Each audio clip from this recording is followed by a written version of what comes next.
Digital twin technology has moved beyond the world of manufacturing use cases to the world of artificial intelligence, data analytics, and IoT. A lot of buzz has been created around the potential benefits of adopting digital twin technology, leading to faster time to market and reduced cost of maintenance operations. And we are expecting this market to grow at a compound annual growth rate of 40% till 2025.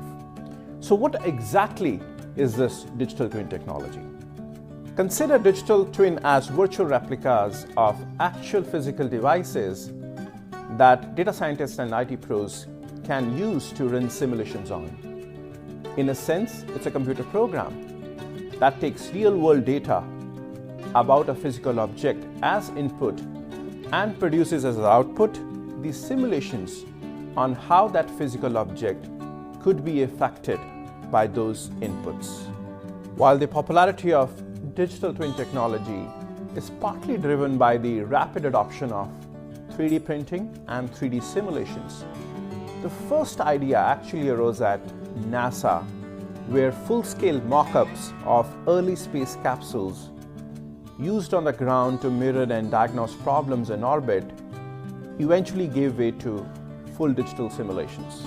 But the concept really took off after Gartner named it as top 10 digital trends to watch for, as digital twinning will exist for billions of things and will create multitude of digital IT application opportunities across the industries.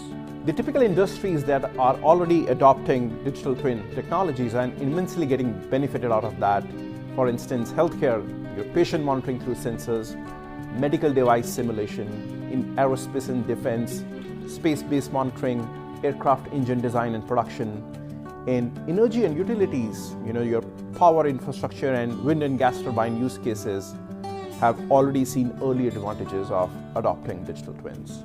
And not to forget that UK government is in advanced stages of planning the digital twin for its complete national infrastructure to deal with the issues like climate change and population growth.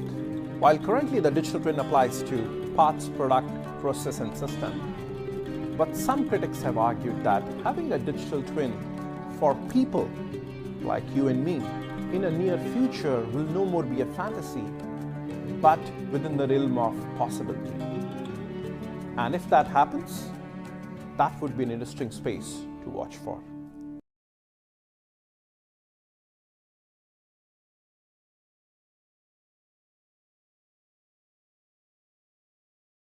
Elon Musk is at it again. The billionaire behind companies like Tesla and SpaceX is known for his audacious plans, and in October of 2019, he took them one step further when SpaceX sought permission to launch 30,000 satellites into orbit.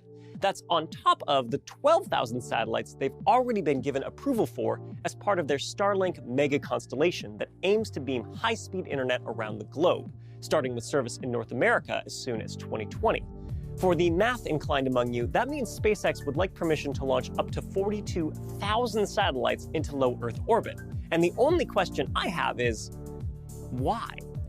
But 42,000 satellites is an extreme amount of high-tech hunks of metal to launch into space. For context, right now, the UN Office of Outer Space Affairs estimates there are about 4,000 satellites in low Earth orbit. So SpaceX alone would like to launch up to 10 times that. The idea is to form a web of satellites whose orbits crisscross and provide global coverage. It seems like a very expensive proposition, so is there more to this project than just making the World Wide Web truly worldwide? SpaceX is a business, and they wouldn't do something like this if it couldn't turn a profit. Despite the project's estimated minimum price tag of $10 billion, Musk believes it could bring in as much as $30 to $50 billion in revenue each year.